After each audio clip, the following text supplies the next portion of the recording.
Deux Chroniques, chapitre 12.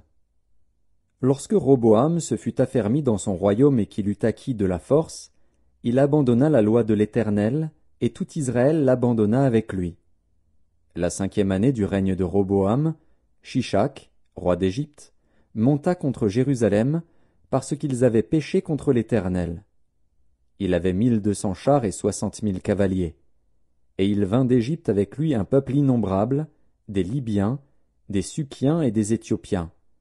Il prit les villes fortes qui appartenaient à Juda et arriva jusqu'à Jérusalem. Alors Shemaéja, le prophète, se rendit auprès de Roboam et des chefs de Juda qui s'étaient retirés dans Jérusalem à l'approche de Shishak, et il leur dit : Ainsi parle l'Éternel.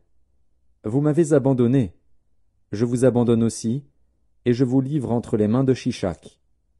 Les chefs d'Israël et le roi s'humilièrent et dirent : L'Éternel est juste. Et quand l'Éternel vit qu'il s'humiliait, la parole de l'Éternel fut ainsi adressée à Shemaéja.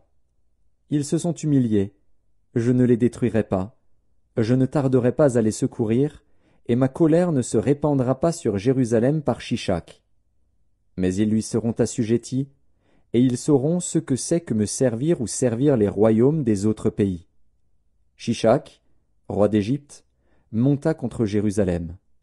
Il prit les trésors de la maison de l'Éternel et les trésors de la maison du roi, il prit tout. Il prit les boucliers d'or que Salomon avait faits.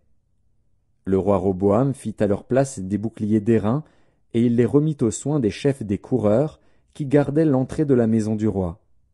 Toutes les fois que le roi allait à la maison de l'Éternel, les coureurs venaient et les portaient, puis il les rapportait dans la chambre des coureurs.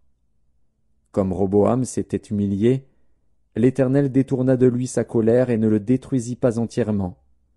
Et il y avait encore de bonnes choses en Juda. Le roi Roboam s'affermit dans Jérusalem et régna. Il avait 41 ans lorsqu'il devint roi, et il régna 17 ans à Jérusalem, la ville que l'Éternel avait choisie sur toutes les tribus d'Israël pour y mettre son nom. Sa mère s'appelait Naama, l'Ammonite. Il fit le mal, parce qu'il n'appliqua pas son cœur à chercher l'Éternel. Les actions de Roboam, les premières et les dernières, ne sont-elles pas écrites dans les livres de Shemaéja, le prophète, et d'Iddo, le prophète, parmi les registres généalogiques? Il y eut toujours guerre entre Roboam et Jéroboam. Roboam se coucha avec ses pères, et il fut enterré dans la ville de David. Et Abija, son fils, régna à sa place.